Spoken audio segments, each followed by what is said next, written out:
Banyak orang percaya bahwa hanya pria dengan wajah rupawan yang bisa mendapatkan wanita cantik. Padahal, dalam riset komunikasi interpersonal, daya tarik bukan hanya soal wajah, tapi soal perceived value.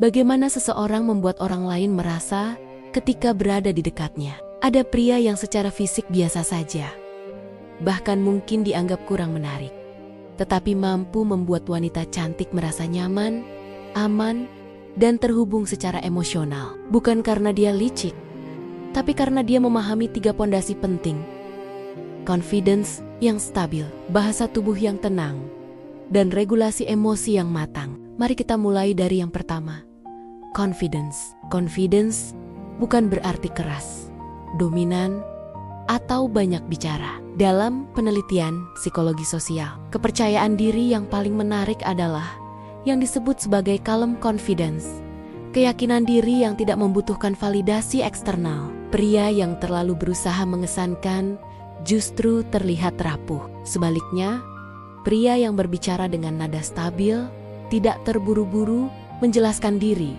dan tidak panik ketika percakapan hening, memberikan sinyal status psikologis tinggi. Otak manusia secara bawah sadar membaca stabilitas sebagai keamanan, dan keamanan adalah magnet yang kuat dalam relasi. Confidence yang matang juga berarti tidak menggantungkan harga diri pada respon wanita tersebut. Jika ia tersenyum, bagus.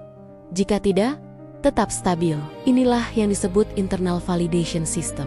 Ketika seorang pria tidak terlihat membutuhkan, dia justru terlihat lebih berharga.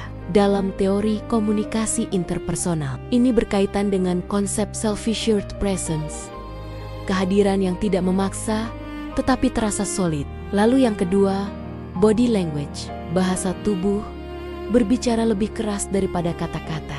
Riset menunjukkan bahwa lebih dari separuh pesan sosial ditangkap melalui nonverbal cues. Pria yang gugup cenderung menunduk, terlalu banyak mengangguk, atau tertawa berlebihan. Ini memberi sinyal ketidakpastian. Sebaliknya, pria dengan postur tegak, bahu rileks, gerakan lambat dan terkontrol, serta kontak mata yang tidak agresif namun konsisten, menciptakan aura dominan yang elegan.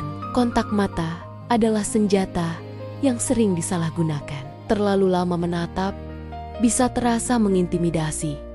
Terlalu cepat mengalihkan pandangan terlihat tidak percaya diri. Pola yang sehat adalah 3-5 detik kontak mata saat berbicara, lalu alihkan dengan natural. Gerakan tangan yang terbuka, bukan menyilang di dada, menunjukkan keterbukaan. Bahkan cara berjalan pun berpengaruh.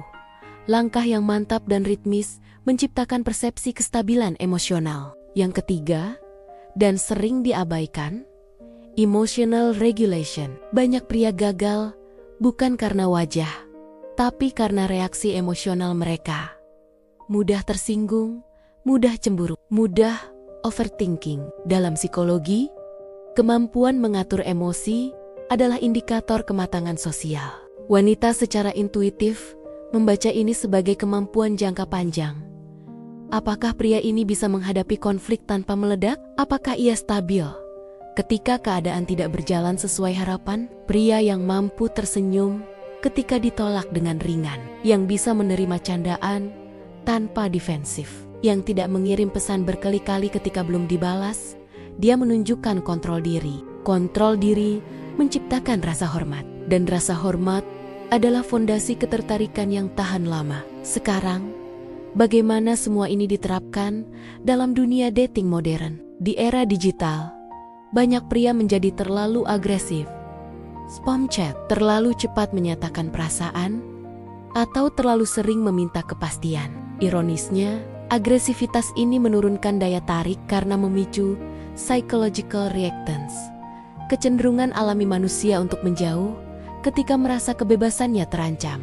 Semakin seseorang merasa dikejar, semakin ia ingin menarik diri untuk mempertahankan otonomi. Sebaliknya, prinsip scarcity effect bekerja ketika kehadiranmu tidak terlalu mudah diakses. Bukan berarti bermain tarik ulur manipulatif, tetapi memiliki kehidupan yang utuh di luar percakapan tersebut. Pria yang sibuk berkembang, memiliki hobi, Tujuan dan lingkaran sosial sehat tidak terlihat menggantungkan dunia pada satu orang. Kelangkaan yang natural meningkatkan nilai persepsi.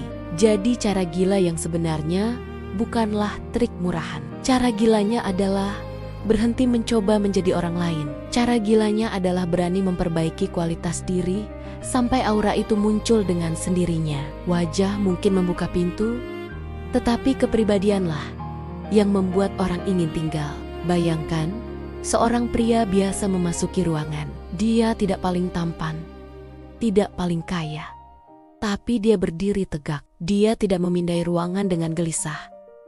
Dia tersenyum ringan. Ketika berbicara, dia mendengar dengan penuh perhatian, tidak memotong pembicaraan, tidak berusaha mengalahkan cerita orang lain. Dia hadir sepenuhnya. Dalam komunikasi interpersonal, ini disebut high quality listening. Dan orang yang merasa didengar akan secara alami merasa tertarik. Daya tarik sejati adalah kombinasi antara ketenangan, kedewasaan, dan misteri ringan. Tidak semua harus diungkapkan di awal. Biarkan percakapan berkembang, bertahap. Ketertarikan yang dibangun perlahan cenderung lebih kuat daripada yang meledak cepat, lalu padam. Dan disinilah ending yang mungkin mengejutkan. Tujuan sebenarnya bukan mendapatkan wanita cantik. Tujuan sebenarnya adalah menjadi versi dirimu yang paling stabil dan bernilai. Ketika kamu membangun confidence dari dalam, menguasai bahasa tubuh, dan mengelola emosi dengan matang, kamu tidak lagi mengejar. Kamu memilih, dan saat kamu mulai memilih, dinamika berubah. Karena pada akhirnya, daya tarik bukan tentang wajah musang atau wajah model. Daya tarik adalah tentang energi yang kamu pancarkan. Energi pria yang tidak memaksa, tidak memohon, tidak tergesa-gesa. Energi pria yang tahu nilainya, menghormati dirinya sendiri, dan menghormati orang lain. Dan ketika itu terjadi, kamu tidak perlu cara gila apapun. Yang terjadi justru sederhana. Orang yang tepat akan mendekat dengan sendirinya.